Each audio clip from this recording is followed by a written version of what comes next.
في القرآن المجيد. أعوذ بالله من الشيطان الرجيم. بسم الله الرحمن الرحيم. يسألونك عن الساعة أيان مرساها قل إنما علمها عند ربي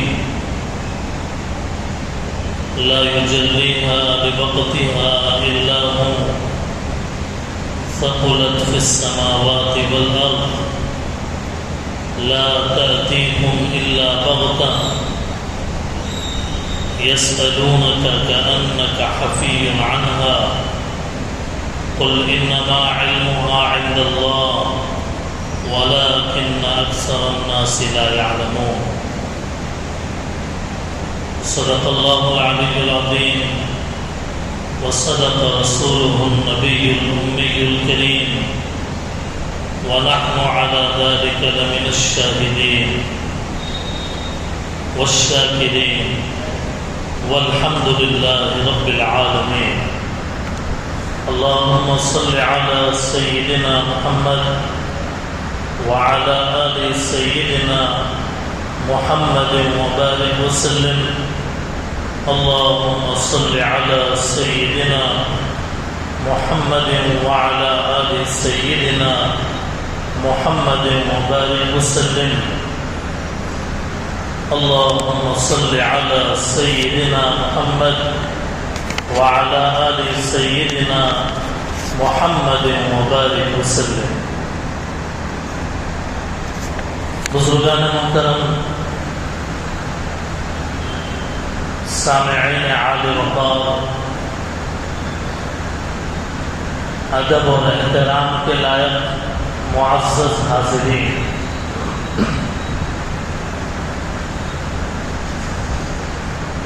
قیامت کی علامتوں کے بیان کرنے کا سلسلہ چل رہا ہے. چونکہ قیامت کی علامات بہت زیادہ ہیں، اس لیے ایک ایک علامت کو تفصیل کے ساتھ امت کے سامنے اس لیے بیان کرنا تاکہ آقائے مدنی صلی اللہ علیہ وسلم کے ارشادات کی عملی تصدیق ہوتا ہوا ہم اپنی آنکھوں سے دیکھ سکیں.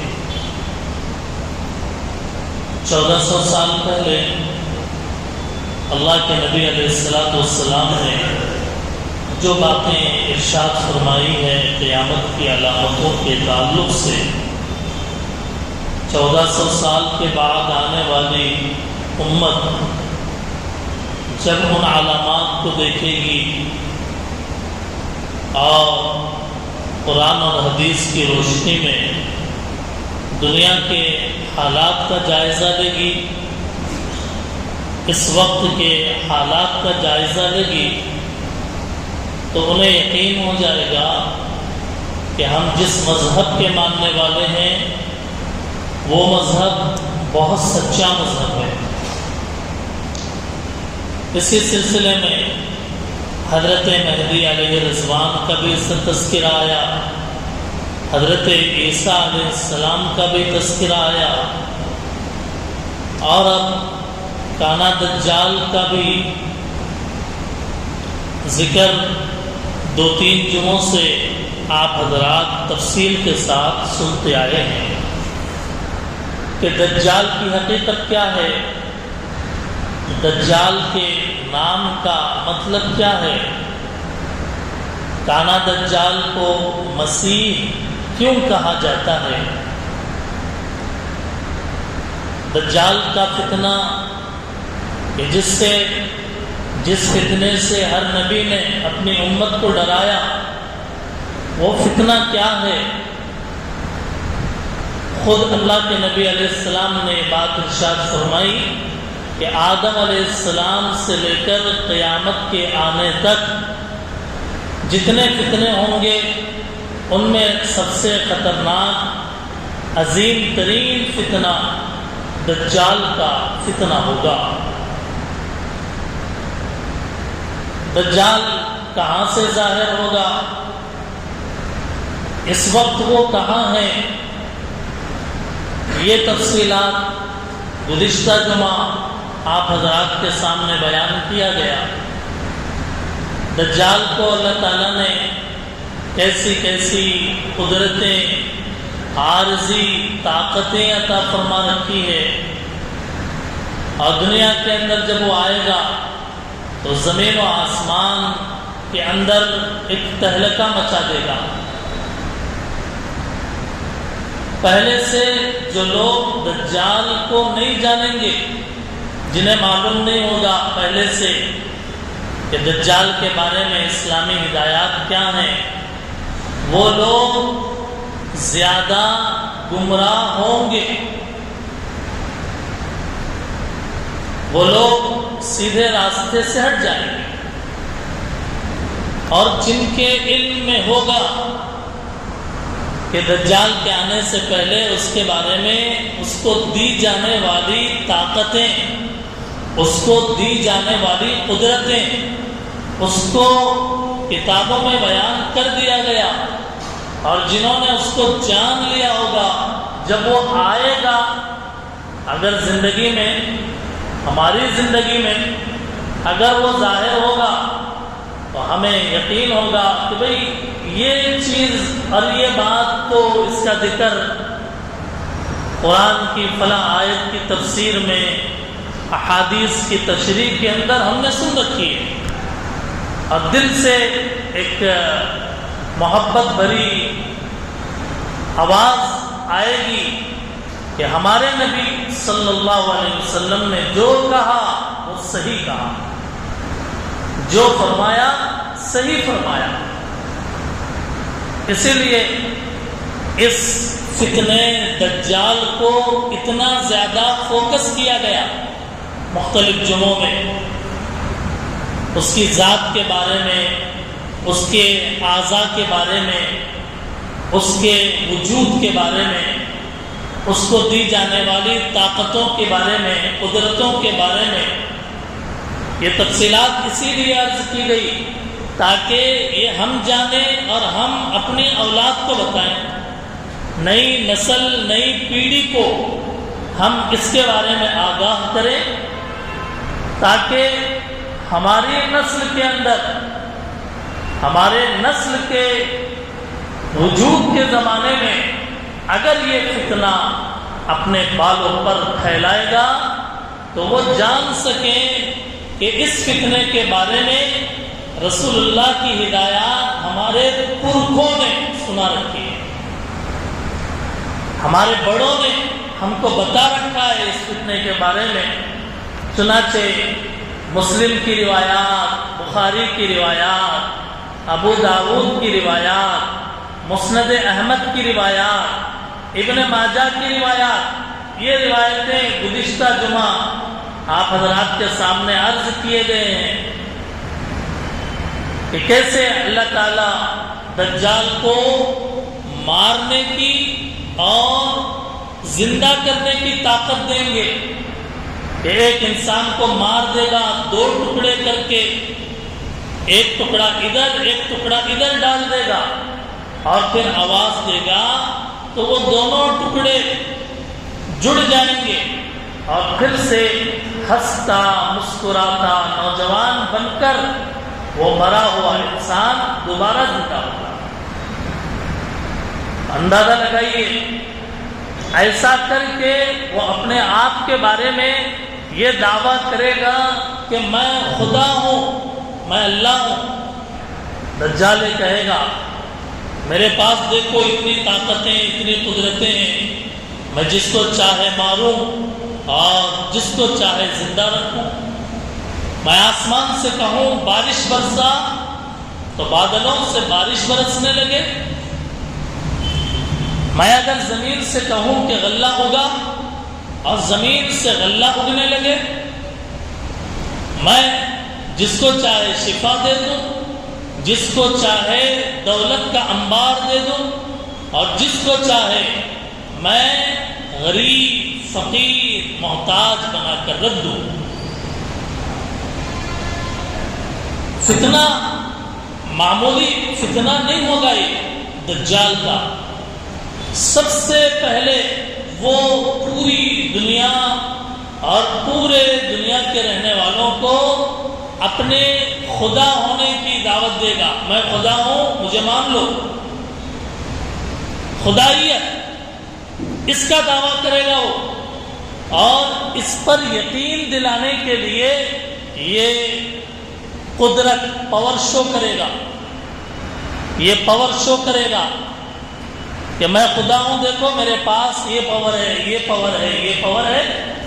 اور اس کے ذریعے سے جو عورتیں ہیں، جو یہودی ہیں، وہ زیادہ اس کے فتنے میں مبتلا ہوں گے، اور جو بھولے بھالے عوام ہیں مسلمانوں میں بھی جو کمزور درجے کے ایمان والے ہیں، کمزور درجے کے ایمان والے، ایسے کمزور درجے کے ایمان والے کہ اگر انہیں کسی نے بتایا کہ فلاں مندر میں یا فلاں جگہ، غیروں کی جگہ، فلاں جگہ جا کر اگر ناریل پھوڑ دو تو تمہارا کام بنے گا، تو آج کے زمانے میں ایسے بھی مسلمان ہیں دیہاتوں میں کہ وہ جا کر نہ صرف یہ کہ ناریل پھوڑیں گے، اپنے سر کے بال بھی عورتیں کٹا لیں گی، لوٹے لگائیں گی وہاں۔ ایسا جب کمزور ایمان ہے کہ ہاتھوں میں لوٹے اور گوبر لے کر مورتیوں کے گول گھومنا غیر نہیں، بلکہ جب اپنا مسلمان عورتیں جب ایسے کمزور ایمان کے ساتھ کر رہی ہیں، تو آپ اندازہ لگائیے کہ جب دجال نکلا ہوا ہوگا اس وقت کیسی چھٹائی ہوگی مسلمانوں کی، مسلمانوں میں سے کیسے مسلمان چھٹ کے دجال اکبر کے اوپر ایمان لائیں گے، دجال اکبر کے اوپر ایمان لائیں گے اور اس کے خدا ہونے کو تسلیم کر لیں گے۔ اسی لیے دجال کا فتنہ کیا ہے، آج کا جیسا کہ عنوان ہے، دجال کا فتنہ کیا ہے؟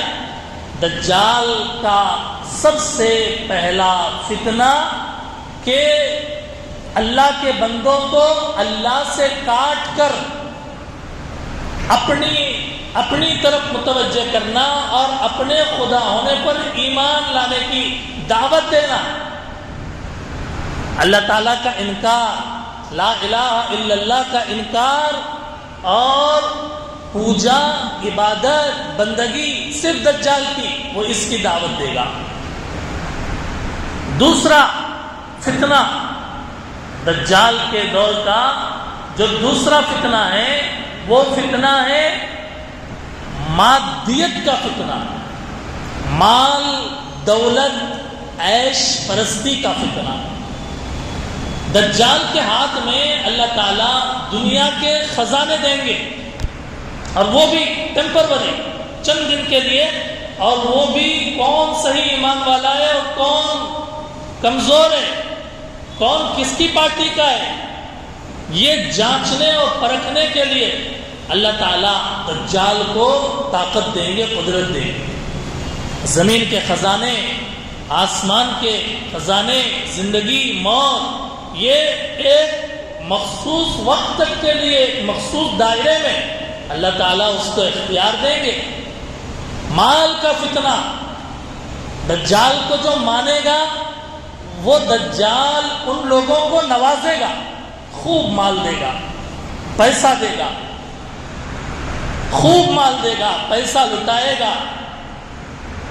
مال کا، دولت کا فتنہ ایسا ہے کہ جو دجال کو نہیں مانیں گے وہ بھوکوں مریں گے، وہ پیسے کے لیے تڑپیں گے اور ترسیں گے۔ ایسے حالات اس کے فتنے کے ہوں گے کہ انتہائی قسم پرسی کی عالم میں ہو جائے گی امت۔ اس کو ماننے والے خوب نوازے گئے، اس کا انکار کرنے والے خوب ستائے گئے، کھانے کے لیے غذا کم پڑ جائے گا. اللہ کے رسول نے حدیث میں یہاں تک کہا کہ کئی دن انہیں کھانے کے لیے کھانا نہیں ملے گا تو وہ صرف اللہ کا نام کی برکت سے تسبیح، تحلیل، تقدیس، اللہ کے نام کی برکت سے وہ زندہ رہیں گے.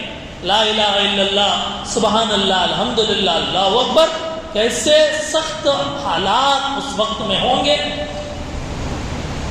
آج دیکھ لیجئے فلسطین کے غزہ کے مسلمانوں کو کہ جو اسرائیل پر ایمان لائے انہیں نوازا جائے گا، اور جو اسرائیل کا انکار کر دے اور آنکھوں میں آنکھیں ڈال کر ان کا مقابلہ کرے، آج روٹی کے لیے وہ تڑپ رہے ہیں اور ترس رہے ہیں. دجال کے دور کی اگر آئینہ، دجال کے دور کا آئینہ اگر دیکھنا ہو تو آج کے دور کے فلسطین اور غزہ کو دیکھ لیجئے کہ جو اسرائیل کو نہیں مانا، ظاہر ہے کہ وہ تڑپائے گئے اور وہ ظلم و ستم ان کے اوپر ڈھایا گیا.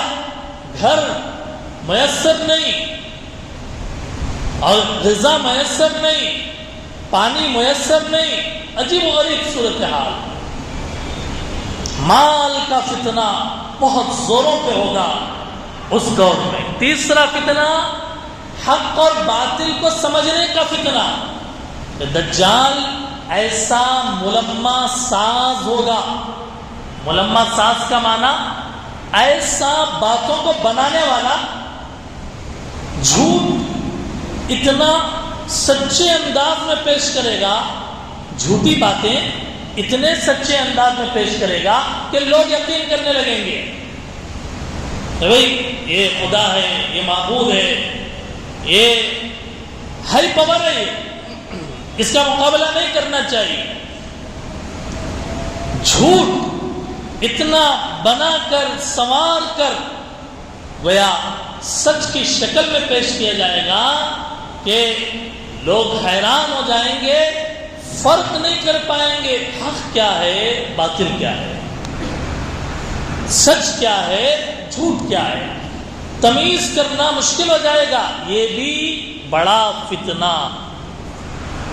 دجال کا فتنہ کیا ہے؟ اللہ تعالیٰ کی ذات پر سے خدا ہونے کے یقین کے ہٹ جانا، یہ فتنہ. مال و دولت ہی سب کچھ ہے، یہ سمجھنا، یہ فتنہ. حق اور باطل کی تمیز کرنا مشکل ہو جائے، یہ ایک فتنہ ہے. اسی لیے دجالی دور میں لوگوں کو ایمان سے محروم کرنے کی کوشش کی جائے گی. لوگوں کے اوپر مال کی آزمائشیں آئیں گی، لوگوں کے اوپر علم کی آزمائشیں آئیں گی، لوگوں کے اوپر اقتدار کی آزمائشیں آئیں گی. بہت اچھی طرح آپ سمجھیے اس مسئلے کو اور اس بات کو کہ حدیث کی کتابوں میں یہ کہا گیا کہ اگر آپ کو دجال کے فتنے سے بچنا ہے تو ہر جمعہ سورہ کہف کی تلاوت کرو. سب کو معلوم ہے، سبھی جانتے ہیں کہ جمعے کے دن سورہ کہف پڑھنا چاہیے، ہر ایک کو معلوم ہے. اور بہت سو کو یہ بھی معلوم ہے کہ دجالی فتنے سے بچنے کے لیے ہر جمعہ سورہ کہف کی ابتدائی 10 آیتیں اور آخر کی 10 آیتیں پڑھنا ہے، حفظ کرنا ہے، تو اس سے حفاظت ہوگی. کیا کنیکشن ہے سورہ کہف میں اور فتنہ دجال میں؟ کیا کنیکشن ہے؟ کیا ہے سورہ کہف کے اندر؟ سورہ کہف کا میٹر کیا ہے؟ سورہ کہف کا مضمون کیا ہے؟ سورہ کہف تقریباً آدھے پارے سے کچھ زیادہ پر مشتمل سورت ہے. پارے 15 کی سورت ہے. اس آدھے پارے کی تفسیر 5 منٹ میں نہیں بیان کی جا سکتی. اس کے لیے آپ کو پڑھنا پڑے گا سورہ کہف، یا اس کی تفسیر سننی پڑے گی آپ کو سورہ کہف. الفاظ پڑھیں گے ہر جمعہ تو کافی نہیں ہوگا، سمجھ میں نہیں آئے گا. ترجمہ پڑھیں گے تو بھی سینہ ابھی نہیں کھلے گا جب تک کہ اس کی ایک آیت کی تفسیر مستند تفاسیر کے مجموعے سے نکال کر جب تک دیکھی نہیں جائے گی، اس وقت تک آپ کو وہ گہرا کنیکشن کہ فتنہ دجال کے مقابلے میں سورہ کہف کیوں، یہ ٹکر کیوں. خلاصہ 2-4 منٹ میں اگر میں اس کو سمیٹ کر اس کے عطر کو ایک نچوڑ اگر پیش کرنا چاہوں تو چند الفاظ میں یہ بات کہی جا سکتی ہے کہ سورہ کہف میں تقریباً 4 واقعات بڑے بیان کیے گئے. کتنے واقعات؟ 4 واقعات. پہلا واقعہ نوجوانوں کا مشرک کافر بادشاہ جو نوجوانوں کو شرک میں مبتلا کرنا چاہتا تھا. نوجوانوں نے ٹھان لیا ایک اللہ کو ماننا ہے، شرک نہیں کرنا ہے. اس کے لیے انہوں نے اپنے آپ کو ایک غار کے اندر چھپا لیا، اور غار ہی کو عربی میں کہف کہتے ہیں. یہ ایک واقعہ کہ جن نوجوانوں نے اپنے ایمان کو بچانے کے لیے وقت کے بادشاہ کا مقابلہ کر کے اپنے آپ کو غاروں میں چھپا لیا، پہاڑوں میں چھپا لیا، حتیٰ کہ وہ بادشاہ کا دور گزر گیا. بعد میں وہ نوجوان کراماتی طور پہ باہر آئے. اب وہ واقعہ کیا ہے؟ بہت تفصیلی ہے. ایمان کو بچانے کے سلسلے میں نوجوانوں کا یہ ایک واقعہ. دوسرا واقعہ 2 آدمیوں کا جن میں سے ایک کو اللہ نے باغیچے عطا فرمائے، جن کو اللہ تعالیٰ نے مال عطا فرمایا، جن میں سے ایک کو اللہ تعالیٰ نے جانوروں کے خزانے عطا کر دیے. اور وہ اپنے باغ میں جب داخل ہو رہا تھا، مالدار جب داخل ہو رہا تھا تو یہ کہہ رہا تھا کہ دیکھا تم نے، اپنے غریب ساتھی سے کہہ رہا تھا، دیکھا تم نے یہ جتنا مال دولت، یہ مال، یہ عیش، یہ سب دنیا میری اپنی ہے، میں نے کمایا، میں نے جمایا. اپنے دنیا پہ غرور، گھمنڈ، تکبر. اس واقعے کے اندر نتیجہ کیا ہوا؟ نتیجہ یہ ہوا کہ ایک آندھی چلی، جس آندھی نے اس کے تمام دولتوں کو خاک میں ملا دیا، برباد ہو گیا. جو امیر تھا وہ غریب بن گیا. دوسرے ساتھی نے کہا تم نے اپنے مال کو دیکھ کر یہ کیوں نہیں کہا ماشاء اللہ لا قوت الا باللہ؟ تم نے یہ کیوں نہیں کہا؟ تمہیں کہنا چاہیے ماشاء اللہ لا قوت الا باللہ. یہ ایک واقعہ مال کا فتنہ. تیسرا واقعہ حضرت موسیٰ اور حضرت خضر علیہ السلام کا واقعہ. حضرت موسیٰ علیہ السلام نے کہا میں اس وقت روئے زمین پہ بڑا عالم ہوں. اللہ نے کہا آپ سے بڑے بھی ایک عالم ہے. حضرت موسیٰ علیہ السلام نے کہا میں ان سے مل کے علم حاصل کرنا چاہتا ہوں. موسیٰ وقت کے نبی ہوتے ہوئے حضرت خضر کے ملاقات کے لیے سفر میں نکلے اور ان سے ملاقات کیا. علم حاصل کرنے کے سلسلے میں کئی آزمائشیں پیش آئی. یہ ایک واقعہ علم کی آزمائش کا. آخری چوتھا واقعہ کہ جس کو سورہ کہف میں بنیادی طور پہ ذکر کیا گیا، اور بھی واقعات ہیں. چوتھا واقعہ ذوالقرنین حضرت ذوالقرنین کا واقعہ۔ کون ہے ذوالقرنین؟ وقت کے پوری دنیا کے تنے تنہا سپر پاور انسان تھے ذوالقرنین۔ پوری دنیا کے ہر تمام کنٹریز کے، مشرق کے مغرب کے ہر طرف کے تنے تنہا حاکم مطلق تھے ذوالقرنین، بادشاہ تھے، ایک ملک کے نہیں۔ آپ نے سفر کیا مشرق کا مغرب کا، آپ کا سفر ہوا دنیا کے کونے کونے کا، وہاں کا بھی جہاں یاجوج ماجوج کا قیام تھا، حضرت ذوالقرنین وہاں بھی پہنچے جہاں یاجوج ماجوج انسانوں پہ ستم ڈھاتے تھے، پہاڑی کے اس درے سے نکل کر اس طرف آ کر انسانوں کو ستاتے تھے۔ وہاں کے لوگوں نے کہا ذوالقرنین سے ایک آڑ بنا دیجئے، ایک سد عربی میں اس کو کہا کہ ایک آڑ بنا دیجئے۔ حضرت ذوالقرنین نے اپنے تمام طاقتوں کو جھونک کر یاجوج ماجوج کے انسانوں میں آنے سے روکنے کے لیے پہاڑی درے میں بڑے بڑے لوہا تانبا پگھلا کر جس کو بھر دیا تاکہ یاجوج ماجوج اس طرف سے اس طرف آ کر پریشان نہ کرے۔ میں اور تفصیل نہیں بیان کروں گا، یہ 4 واقعات، اصحاب کہف کا واقعہ، باغ والے کا واقعہ، حضرت موسیٰ کا واقعہ، حضرت ذوالقرنین کا واقعہ، یہ نچوڑ ہے۔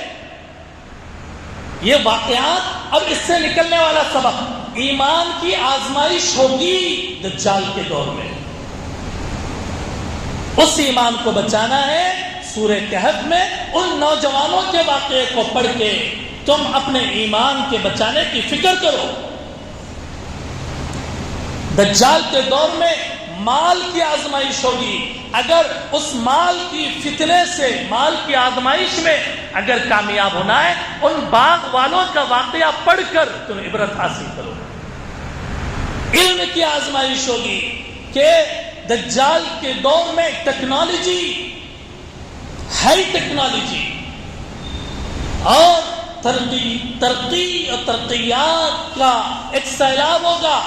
حضرت موسیٰ، حضرت خضر علیہ السلام کے واقعے سے عبرت حاصل کرو، اور یاد رکھو ذوالقرنین کا واقعہ سورہ کہف کے اخیر میں بیان کر کے اللہ نے کہا یاد رکھو دنیا کا کوئی بڑا، بلکہ پوری دنیا کا بھی اگر کوئی بادشاہ ہو جائے ذوالقرنین کی طرح، لیکن اس ذوالقرنین کا سر بھی اللہ کے سجدے کے اندر ہے۔ اقتدار، طاقت، قوت اور سیاسی طاقتیں، اسلحے کی طاقتیں، جنگ کی طاقتیں، دنیا کی ظاہری طاقتوں سے جو دجال بھی لیس ہوگا اپنے زمانے میں بہت طاقتور بن کر آئے گا۔ ذوالقرنین کا واقعہ بتا کر کہا کہ تمہیں حضرت ذوالقرنین کے اس واقعے سے سبق لینا ہے۔ اسی لیے کہا کہ جمعے کے دن میں سورہ کہف کی تلاوت کا بطور خاص اہتمام کرو۔ اب آئیے دجال کے فتنے سے بچنے کے لیے ہم کیا کریں، جو ہمارے جمعے کے عنوان کا دوسرا حصہ ہے۔ پہلا کام، سب سے پہلا کام، اللہ کے نبی صلی اللہ علیہ وسلم نے قیامت سے پہلے آنے والے جتنے فتنوں کے بارے میں بتایا، ان فتنوں کو جانیں، خود اپنے گھر والوں کو، اپنے بچوں کو، اپنی نئی نسل، نئی پیڑھی کو بتائیں، کیونکہ جب فتنے معلوم ہوں گے، اگر وہ آئیں گے تو ہم بچنے کی کوشش کر سکتے ہیں۔ پہلے سے معلوم ہی نہیں ہے فتنے کیا ہمارے نبی نے بتایا، اور جب وہ فتنہ آئے گا تو بچنے کے بجائے اس کا شکار ہو جائے گا۔ اس لیے پہلا کام ان فتنوں سے بچنے کے لیے اپنے آپ کو کتاب الفتن کے مطالعے سے وابستہ رکھے۔ دوسرا کام، دل کی گہرائیوں سے اللہ کے سامنے یہ دعا کرتے رہیں کہ اے اللہ ہمیں ہر طرح کے فتنے سے بچائیے، یعنی دجال کے فتنے سے نہیں بلکہ ہر طرح کے فتنے سے بچائیے۔ اور یہ دعا زبانی نہیں، دل کی گہرائی سے ہر صبح ہر شام ہم کرنے والے بنے، بطور خاص دجال کے فتنے سے حفاظت کی اللہ سے دعا مانگے۔ تیسرا کام، دین کے نام پر سوشل میڈیا، یوٹیوب، فیس بک اور دنیا کے مختلف ملکوں کے خیالات اور مختلف ملکوں میں ہونے والے ایکٹیویٹیز جو دین کے نام پر ہے، ہمارے سامنے اگر آ گئی، ہمیں اچھا لگا، ہم اس کے فالوور بن گئے، غلط ہے، ایسا ہرگز نہ کریں۔ دین کے نام پر مختلف فتنے، مختلف گمراہ کرنے والے اچھے صورت، اچھے لباس، اچھی کتاب ہاتھ میں لے کر آئیں گے، ناواقف عوام کو سوشل میڈیا کے ذریعے سے گمراہ کر دیں گے۔ نتیجے میں کوئی عیسیٰ علیہ السلام کا انکار کر رہا، کوئی حضرت مہدی کا انکار کر رہا، کوئی قرآن کا انکار کر رہا، کوئی قرآن کی تفسیر کا انکار کر رہا، کوئی حدیث کا انکار کر رہا، کوئی میرے اور آپ کے نبی صلی اللہ علیہ وسلم کے نبی اور رسول ہونے کا انکار کر رہا ہے۔ یہ سب کیوں ہوا؟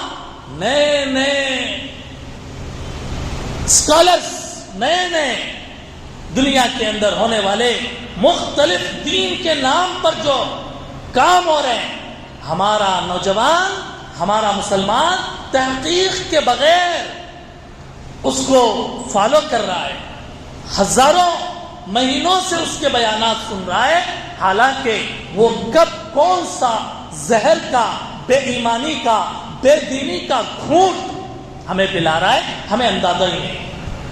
بے عقیدگی، بد عقیدگی پھیل رہی ہے لوگوں کے درمیان، کیوں؟ بغیر تحقیق کے اس کے اندر مبتلا ہو۔ اس لیے اپنے آپ کو اللہ سے جوڑو، اپنے آپ کو رسول اللہ سے جوڑو، اپنے آپ کو صحابہ سے جوڑو، اپنے آپ کو تابعین سے جوڑو، اپنے آپ کو تبع تابعین سے جوڑو، اپنے آپ کو قرآن سے، حدیث سے جوڑو۔ اگر کوئی بھی اس کے خلاف بات کرے، ریجیکٹ کر دو اس کو، اللہ کے خلاف، رسول اللہ کے خلاف۔ یہ فتنے ہیں تو دجال کے آنے سے پہلے میدان بنا رہے، بے ایمانی اور بے دینی کے فتنے۔ چوتھا کام، فتنوں سے بچنے کے لیے اگر حضرت مہدی کی ظاہر ہو جائیں، حضرت مہدی ان تفصیلات کے ساتھ جو تفصیلات قرآن و حدیث میں بیان کی گئی ہیں، مدینے میں، مکے میں مدینے کے ہوں گے حضرت مہدی، مکے میں مہدی ہونا ان کا ظاہر ہوگا۔ اگر ظاہر ہو جائے اپنی زندگی میں، ان کے ہاتھ پہ بیعت کرنا، ان کو تسلیم کرنا، ان کے اپوز میں، ان کے خلاف میں جو طاقتیں ہیں، ان طاقتوں کا ہم حصہ نہ بنیں۔ حضرت مہدی کے خلاف، اپوز میں جو طاقتیں ہیں، ہم اس طاقت کا حصہ نہ بنیں، بلکہ حضرت مہدی کو ان تمام تفصیلات کے ساتھ ہم ماننے والے بنیں۔ پانچواں کام، تسبیح، تہلیل، لا الہ الا اللہ، ذکر کی عادت ڈالیں، ذکر کی عادت ڈالیں۔ ہمارا دل، ہماری زبان ذکر سے مانوس نہیں ہے۔ ہم نمازوں کے بعد 33 مرتبہ سبحان اللہ، 33 مرتبہ الحمدللہ، 34 مرتبہ اللہ اکبر پڑھ کر ہاتھ یوں کر کے بیٹھ جاتے ہیں، کہتے ہیں کہ اب دعا ہوگی، دعا کر کے ختم۔ نماز کے بعد کی دعائیں، ذکریں، صبح شام کے اذکار، صبح کے اذکار 10-15 منٹ کے اذکار ہیں، شام کے اذکار ہیں، دن کے اذکار ہیں، دن کی منزلیں ہمیں پڑھنا ہی نہیں معلوم. ہمارا زبان قرآن سے مانوس نہیں، ہمارے دل تلاوت سے مانوس نہیں. دجال کے فتنے اگر ظاہر ہو جائیں گے ہم کیسے اس فتنے کو برداشت کر سکیں گے؟ اس لیے تسبیح کی عادت ڈالیں، تحلیل کی عادت ڈالیں، صبح و شام کے اذکار کی اپنے آپ کو عادی بنائیں. ایسے ہم دجال کے فتنے سے بچ سکتے ہیں. چھٹا کام، سورہ کہف کی ہر جمعہ تلاوت کریں، اس کے ترجمے کو دیکھیں، اس کی تفسیر معتبر علماء مفسرین کی سے اس کی تفسیر سمجھنے کی کوشش کریں، اور ہو سکے تو سورہ کہف کی شروع کی 10 آیتیں اور اخیر کی 10 آیتوں کو یاد کر لیں. شروع کی 10 آیتیں، اخیر کی 10 آیتیں. جو بندہ سورہ کہف کی تلاوت کرتا ہے ایک جمعے سے دوسرے جمعے تک اس کے لیے نور ہوتا ہے، گناہوں سے بخشش کے اسباب کا سامان ہوتا ہے. اس لیے یہ چند کام ہیں جو دجال کے فتنے سے بچنے کے لیے اپنے آپ کو اللہ سے جوڑے رکھنا، مال کے فتنے کو سمجھنا، آخرت کو ترجیح دینا، اور دنیا اس کی نعمت وقتی عارضی ٹیمپروری ہیں. آنکھیں بند، سب کچھ غائب، سب پراپرٹی غائب، سب گاڑیاں پیچھے. انسان بے سلا کفن پہن کر قبر کے گڑھے میں لیٹ جائے گا. ربی اللہ، دین الاسلام، محمد رسول اللہ، یہ 3 سوالات کے جوابات، اور پھر آخرت کی تیاری کے لیے اپنے آپ کو تیار کرنا ہے. دعا فرمائیں کہ اللہ تعالی ہم سب کو ان باتوں کو سمجھنے کی اور عمل کرنے کی توفیق عطا فرمائیں. وآخر دعوانا ان الحمد للہ رب العالمین.